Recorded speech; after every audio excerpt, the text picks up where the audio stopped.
Have you ever looked at your Venus flytraps and thought, whoa, did this thing just crawl out of a plant horror movie? You have dead traps, crispy leaves, and chaos everywhere.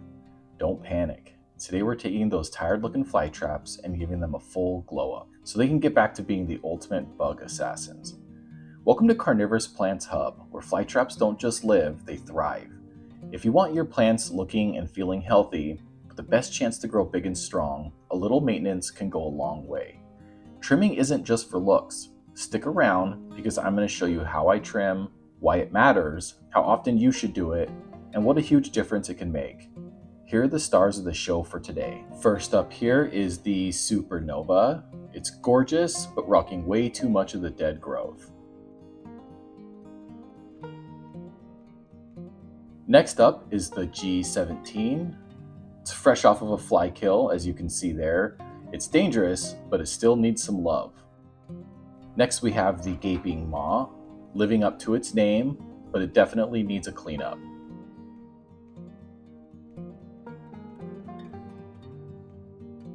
Also here with us today is Whiskers, rocking those long, beautiful cilia, but it's definitely getting a little wild. Time for a trim.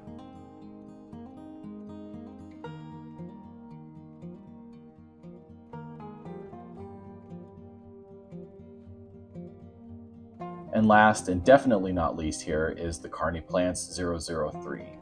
This beast is about to outgrow its pot, but for now, it just needs to be trimmed up. Just look at that glass sparkling. That's the secret ingredient in my Venus flytrap substrate that's currently for sale at carnivorousplantshub.com. I've spent years perfecting the substrate blend that is perfect for Venus flytraps, Sarracenia, sundews, and I've even formulated a pinguicula mix. You can get it by itself or buy it in a kit that comes with premium planters, perfect for potting up or repotting your Venus flytraps or other carnivorous plants. Head on over to carnivorousplantshub.com right now and see what substrates and carnivorous plant accessories I have available. Also, did you know that most of these Venus flytraps came from California carnivores? They have a massive selection year-round of all types of carnivorous plants. There will definitely be something in their nursery that you fall in love with. On top of that, they have been generous enough to offer my viewers an exclusive 10% discount on their order when they enter Bug Eater at checkout. That's BUGEATER, Bug Eater. I have links in the description and the pinned comment so you can head on over and pick out the perfect carnivorous plant to add to your collection. You know you deserve it. Let's go ahead and head on back to the video. Okay, thanks so much for taking the time to listen to that. Are you ready? Let's go ahead and turn this plant graveyard into a lineup of lean, green, bug-eating machines. Alright, first up on the chopping block is our star, the Supernova. And wow, this thing looks like it just survived a plant apocalypse. Dead traps and black dried up leaves everywhere. This one's going to be a little tricky because the plant is super dense with new growth. Some of these crispy bits are buried deep, but no worries, we've got the right tools for the job. Speaking of tools, you're definitely going to want a pair of tweezers and some sort of small scissors for this. If you don't have any, check the link in the description. I've linked you to the kit that I use. It's not really anything fancy, but it definitely gets the job done, and I think it's only like $4 or $5. It comes with different tweezer types and tiny scissors that are perfect for sneaking into those hard to reach spots. Alright, now step one is you got to figure out what stays and what's going to go. The general rule of thumb here, green equals good.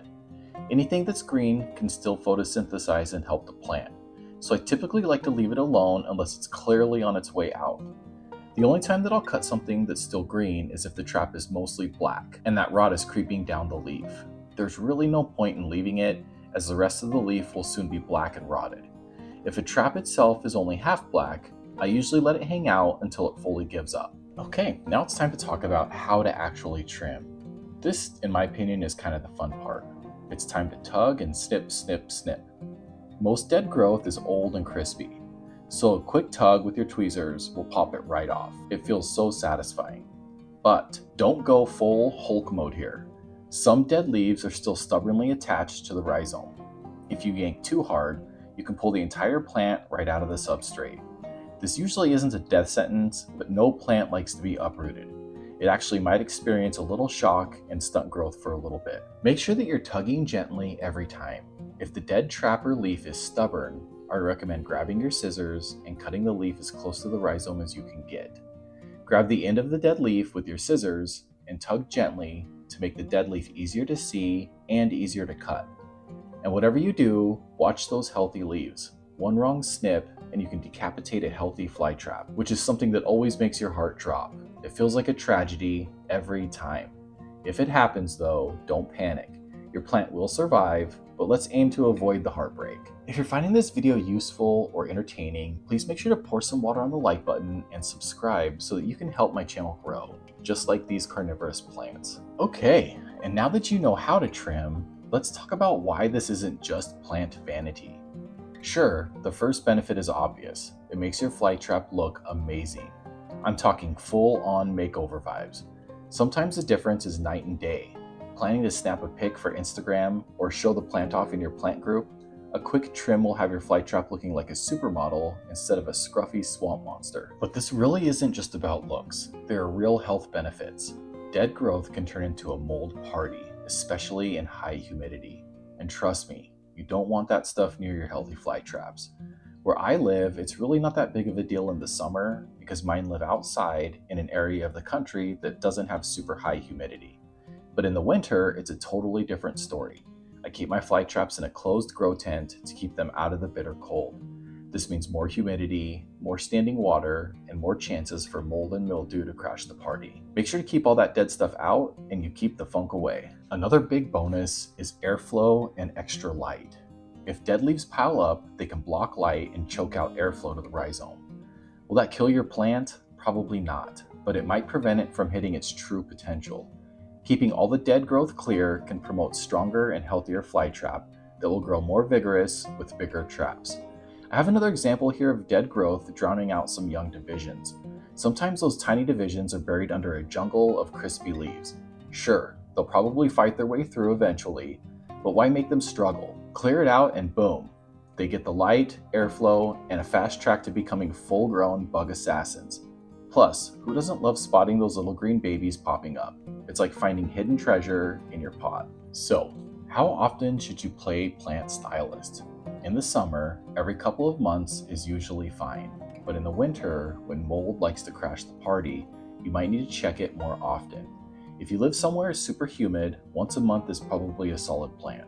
And hey, if you're a trimming fanatic and want to do it weekly, go for it. There's a lot less work each time and your plants will always be camera ready. The truth is, there's no magic schedule. Some plants stay neat, others look like they've been through a storm. So just keep an eye on them. When they start looking like a plant graveyard, you know that it's time for a good trimming. Honestly, trimming my Venus flytraps is one of my favorite little rituals. I grab a snack, put on some chill tunes, and settle into a comfy chair. It's now just me and the plants. As I start snipping away, I can feel my stress and anxiety melt away. I usually do it late at night when the house is quiet. It's super relaxing, just me, my scissors, and the sweet sound of crispy leaves snapping off. And the best part, waking up the next morning to see all those traps looking fresh and fierce after their glow up. The bottom line is, there's something weirdly satisfying about giving your flytraps a fresh cut. They go from messy little monsters to lean green bug-eating machines. And every time I look at those clean, healthy traps, I can't help but smile. If you have any questions about maintaining your Venus flytraps with pruning or trimming, make sure to drop a comment below. I try to answer as many questions as I can in the comments. If you want to learn more about Venus flytrap care, make sure to check out the video that's popping up on the screen now. Total care in under 10 minutes. If you found this useful or entertaining, drop a like and a subscribe. Thank you so much for stopping by today. I really hope to catch you in my next video. Bye!